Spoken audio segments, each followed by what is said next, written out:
Hi, friends, and welcome back to With Great People, the podcast for high-performance teams. I'm Richard Kasprowski. Our special guest today is Vanessa Druskat. Vanessa is one of my inspirations. Her work has influenced a lot of my work with teams. She's done some of the important research into team emotional intelligence, and she teaches at the business school at University of New Hampshire. Hi, Vanessa. Thanks so much for joining us. Hi, Richard. It's really a pleasure to be here with you.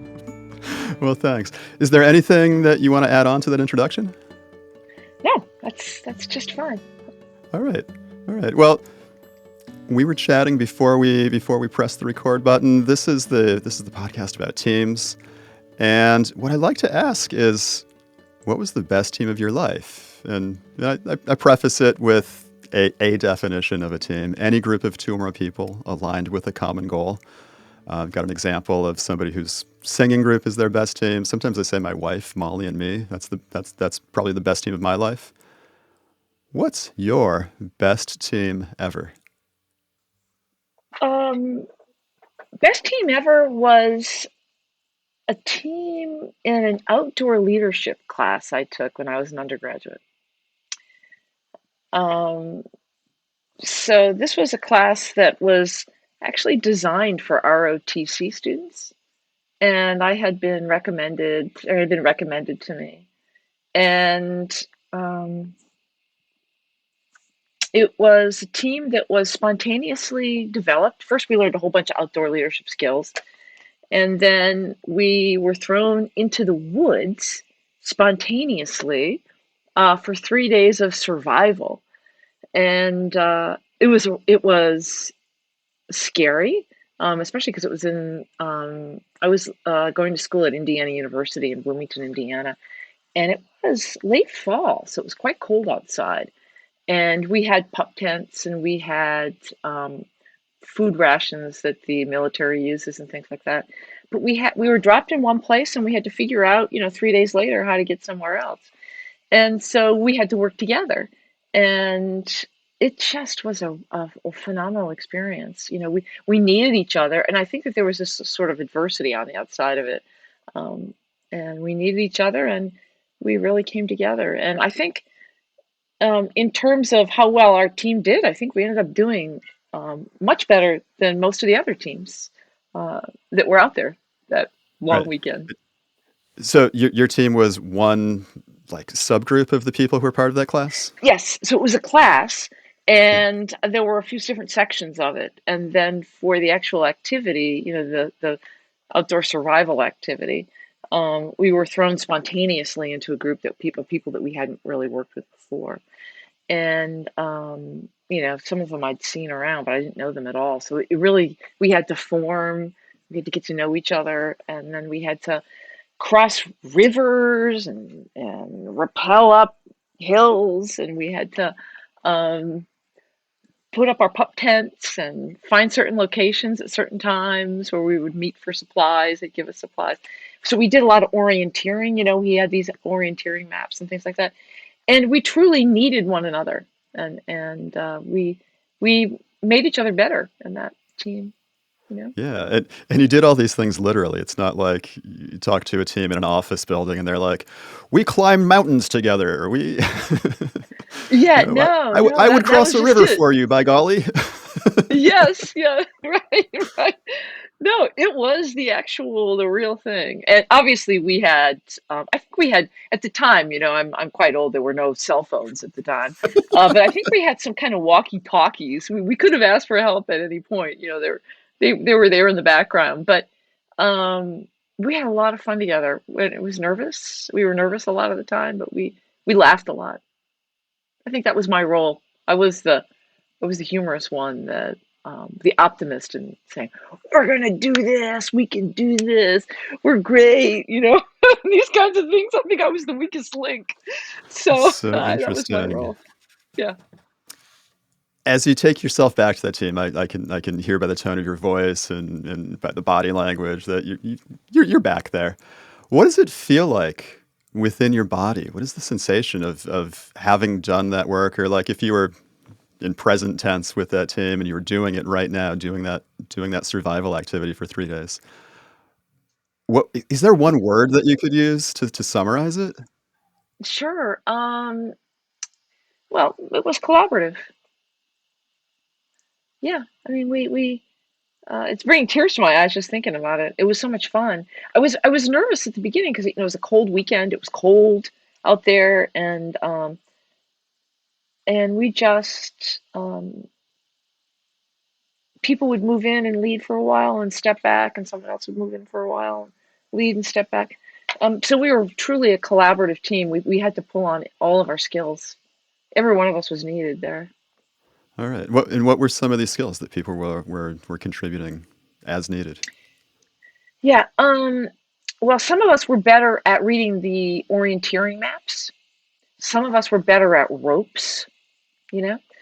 Um, as I mentioned, my skill was being an optimist, and I had been a cheerleader in high school, so I was a good cheerleader in college. Just in the sense of being optimistic and having a good sense that that was going to help. And it did help. I know it did because they told me it did. So we gave each other feedback, and we appreciated one another. So there was definitely a lot of appreciation working together. And, again, collaboration. There was no one leader. We were all leaders. Yeah. Now, okay, that's a little bit of subjective, that's a little bit of objective. Let's go deeper, both Okay. subjectively and objectively. So more about what it felt like to be part of that team, that that was the best team of your life, and maybe even objectively, like outside observations, outside measures that somebody could use. How do you know within yourself that that's the best team of your life, and how would somebody else gauging that team know that that was a great team? Yeah. Um, okay. Objectively, we were sort of competing with the other teams in the class because this was a class that we were taking, and um, and objectively we did. I don't think we were the best in the class, but objectively we came in at an early time and we did well. Um, And in fact, I remember they contacted me, and maybe they did this to everyone, but I felt like our team did so well, that the ROTC folks contacted me and said, "We really want you in the ROTC program."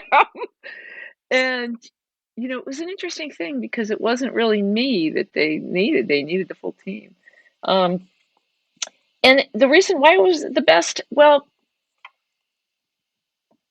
we really got to know each other, and it's in when I think about the best teams of my life, they're typically teams where the veil of who people are gets pulled down, so we're real with one another. And there's something about being outside in the cold and trying to get to a checkpoint and obviously we know we can be safe, but working hard and wanting to do well together. It was a clear objective, very clear objective. But getting to know one another was what made us, I think, better. Yeah. What are some of the very, very concrete behaviors that you did? I don't know if this team formation was accidental or they had taught you things to be able to form together well. What were some of the things that you did concretely that made this team work? Well, for one, people would pull forward when they knew something, and they would step back when they didn't.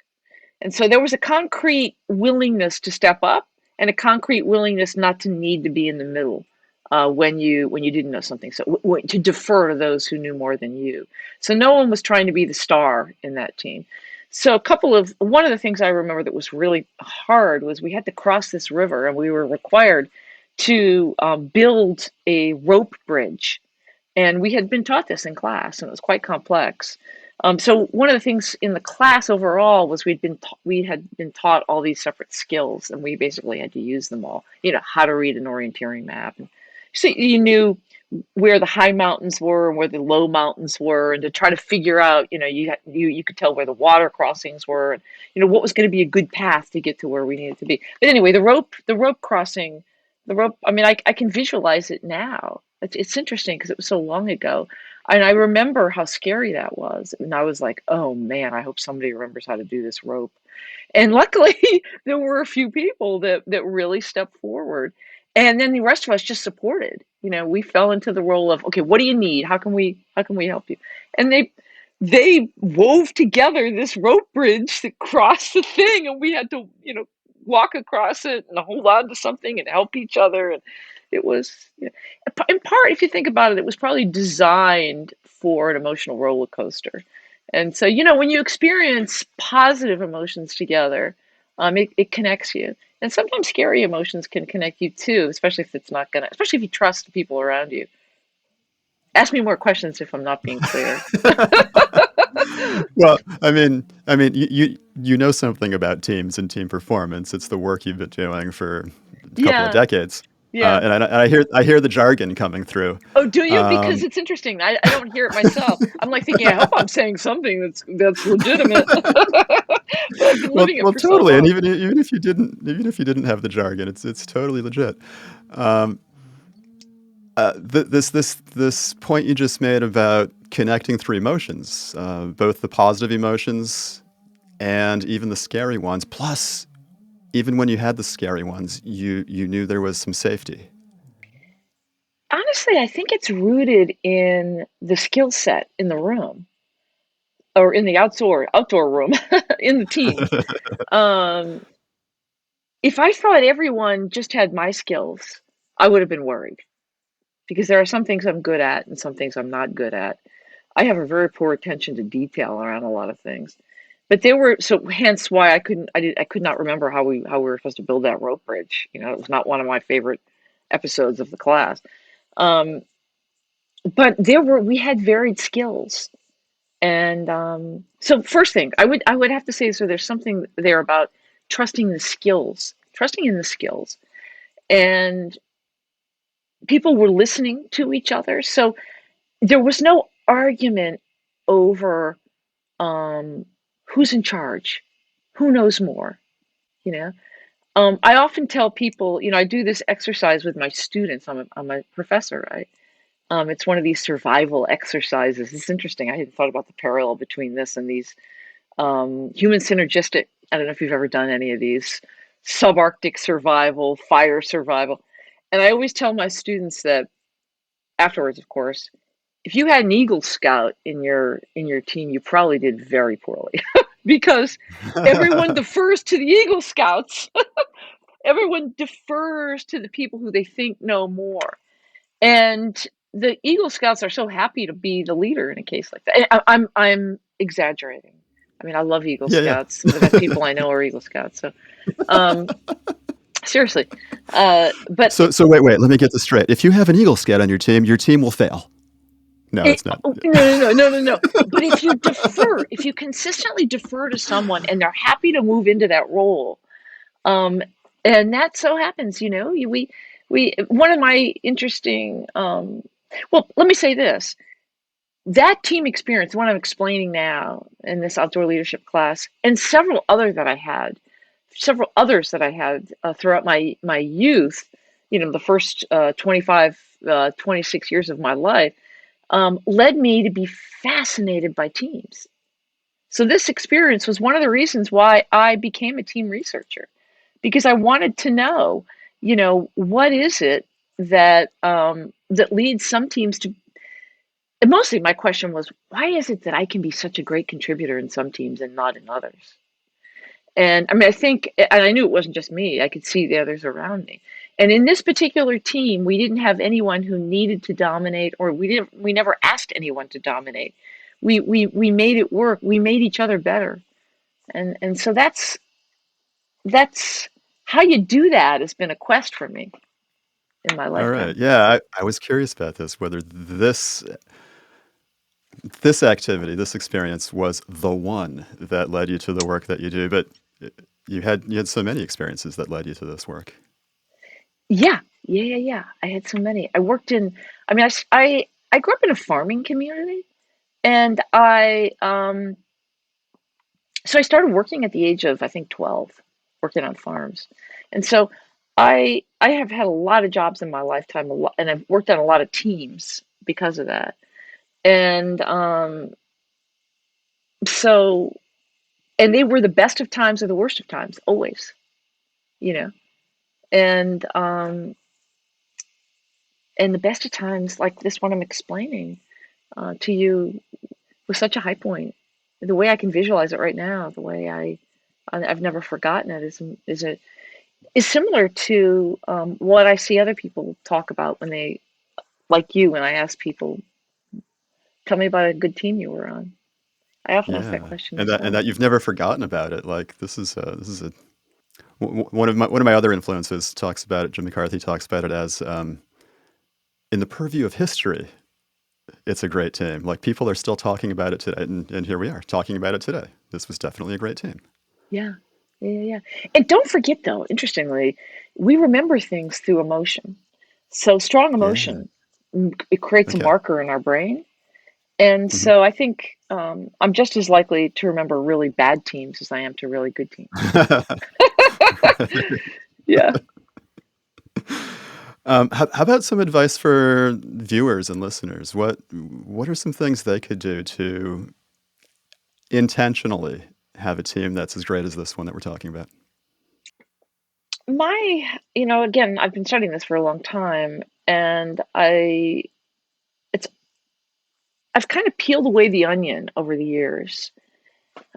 And sometimes I see something at the core of the onion, I don't fully understand it. So let me tell you a little bit about what I saw 20 years ago and then how I understand it now.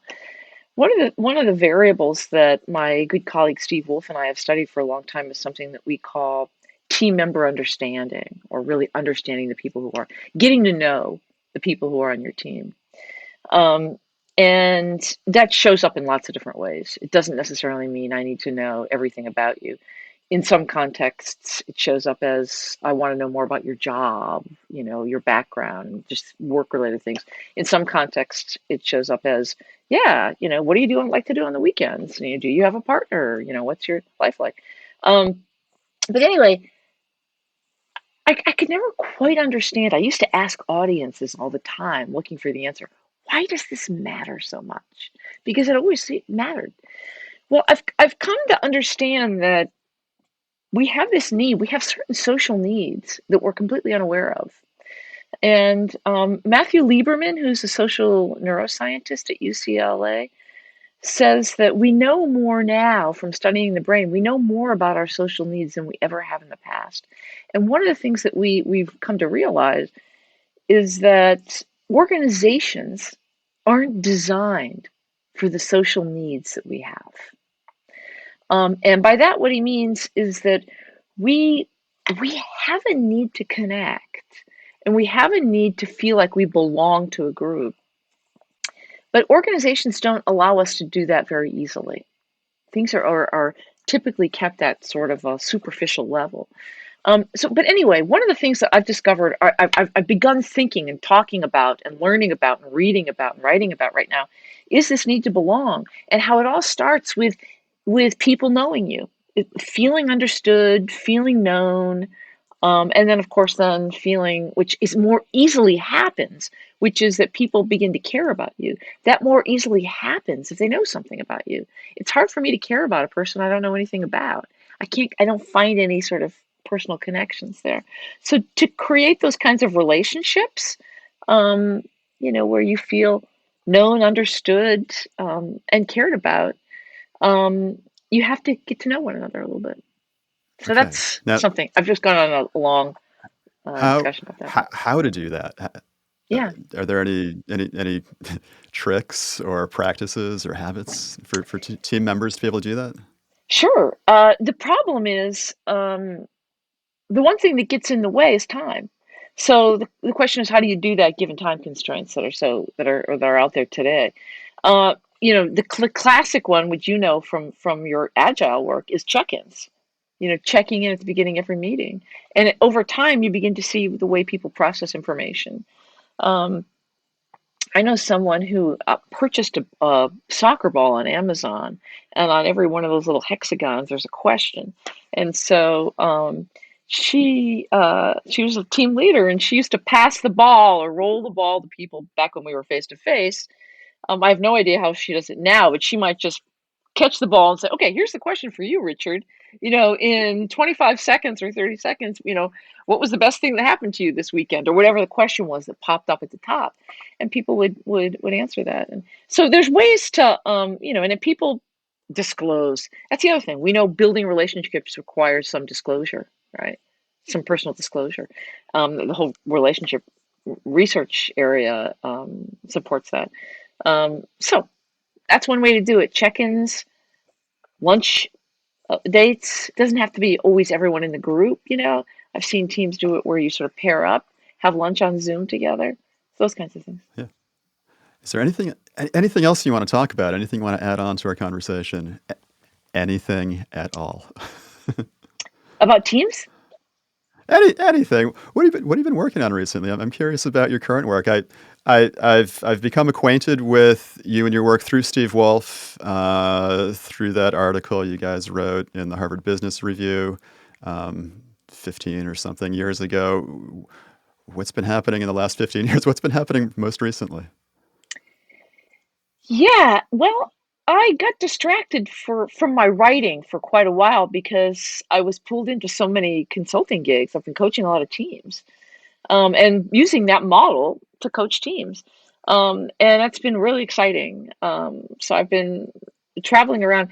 I would say about 5 years ago, I kind of stopped that because I wanted to come back and start writing, and I wanted to come back and start investigating, which is how I have come to this new literature on the need to belong.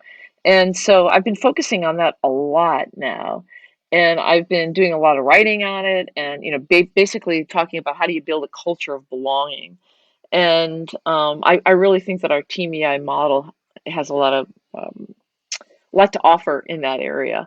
Um, and what's happened too is that there's been a lot that's come out in that area because of all the diversity initiatives that have come out in the last couple of years. And also, there's been a lot of call for that. So I've been asking, I had lots of invitations for various things because people are feeling their, cracks in their belonging, cracks in their inclusion, given that they're not meeting face to face anymore. And it's been fascinating and sad. And I'm really, back to this fabulous quote from Matthew Lieberman, who said, organizations aren't designed for our social needs. Well, right now our social needs are, if we are really learning, as the great resignation, whatever you want to call it, 41%, uh, World Economic Forum pro, projected that 41% of people worldwide were going to be leaving jobs this year, 2021. We're almost at the end of 2021. 41%. Yeah, people are saying, hey, you don't need me, I don't need you. Um, uh, and uh, and so they don't feel needed. They don't feel understood. They don't feel cared for. They don't feel part of something. So how do you create that right now? It's all about relationships. And teams in particular, I think, are where those relationships can be really meaningful. These high points that we talk about, and the positive emotion. There's nothing like working with a great team. As I was mentioning before, and I think you were concurring. I think you were, maybe you weren't, but a great team, being part of Yes. something that makes you better, that you continually learn from. That's the other thing. I mean, the great teams I know are teams that are really focused on this sort of, um, constant learning, lifelong Mhm. learning, growth mindset. Yeah. Now, when you're talking about connection and feeling connected, is that the same thing, or how is that like, or how is that different from what people call inclusion? So inclusion, the way I picture inclusion is that you can be included in a conversation. I mean, you are really included. And so you're listened to, and you're not just in the room, your voice is taken into account. But that doesn't necessarily mean that you feel known, heard, understood, cared for. Okay. So belonging it's the social need, so there are these social needs that we're discovering that are innate. And the irony is we don't even know we really have them, because you have them. Here it is, Maslow's hierarchy. You come above the physiological needs and the housing needs, being in a safe space. The next one up is what he called sort of love and belonging. And the argument that's being made now is that just like when you don't have enough food, you realize how badly you need it. You know, you don't recognize your need for food until you're hungry. Well, you don't recognize your need to belong. And belonging is the social need that rules them all, if you will. So belonging, all the other social needs feed into helping us belong. This is a theory that I've been reading from social psychologists like Susan Fiske at Princeton and um, uh, Baumeister. I don't know where Baumeister is now. I think he might be at Florida. Used to be at Case Western. Um, and Matthew Lieberman again, no social neuroscientists are talking about this at UCLA. Um, and so we don't realize we keenly know what rejection or ostracism feels like. But belonging is one of those needs that we can't quite articulate, especially in the US, because in the US we have a cultural norm of independence. Yeah.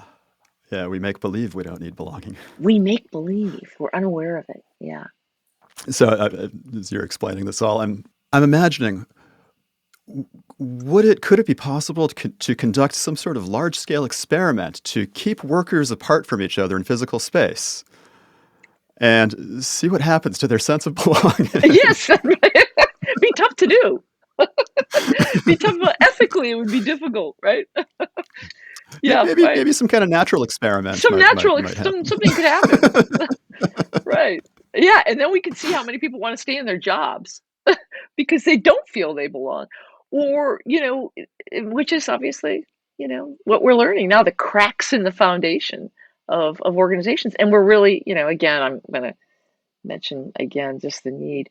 Um, the way the organizations aren't really designed for our human needs.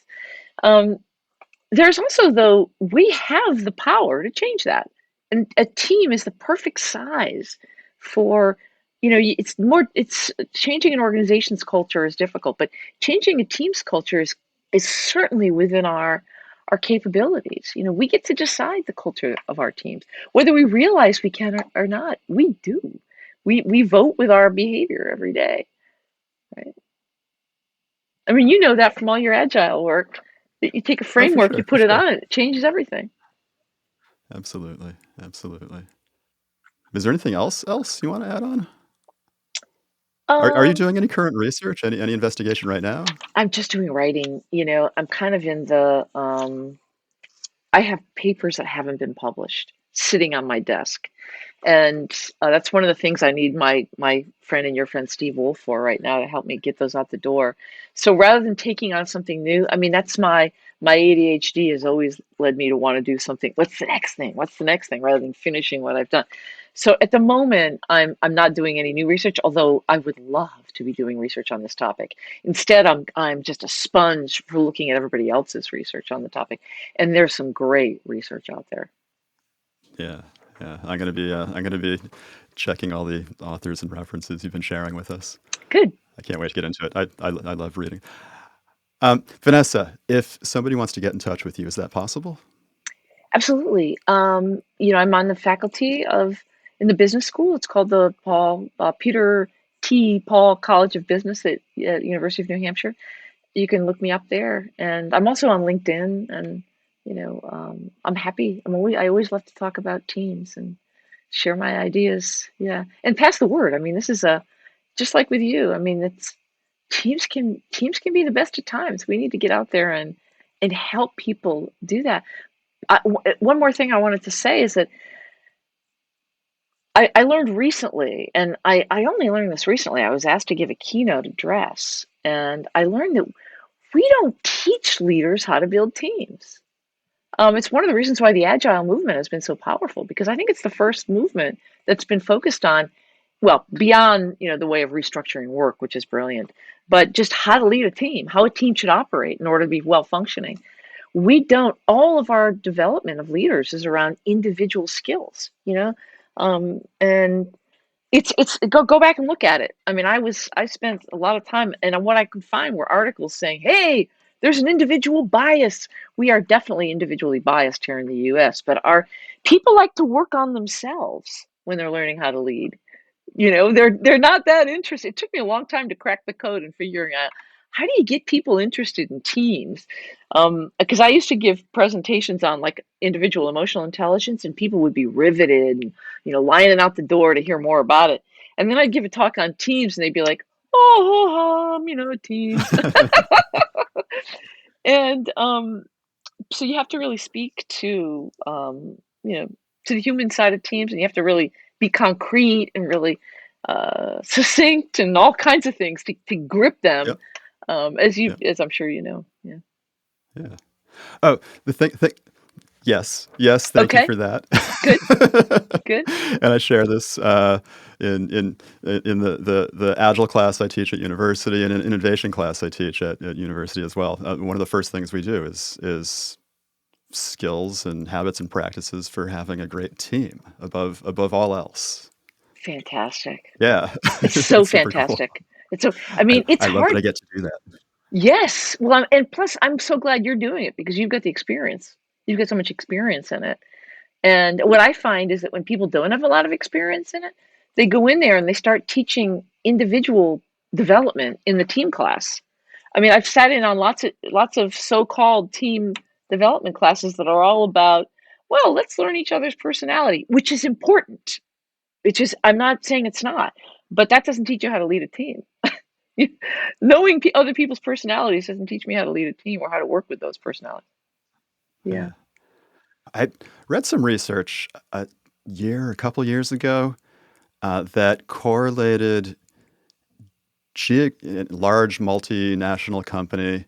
Uh, they noticed that the people who were geographically near each other had tighter bonds, right? And it didn't matter who they were working with, what team they were on, where their teammates were located, whether or not they worked with the people who were near them geographically. They always felt more connected to their geographic peers. What do you think about that? Especially now that people are taking new jobs now that are like remote first or remote only.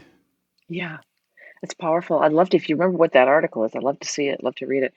Um, okay, so I do have some thoughts about that. I've thought a lot about it. Um, there's something that I call, and there's been research on it, and it's called something. There's another label for it, but I call it psychological distance. Um, and I first learned this when I was a professor, and doctoral students used to move away.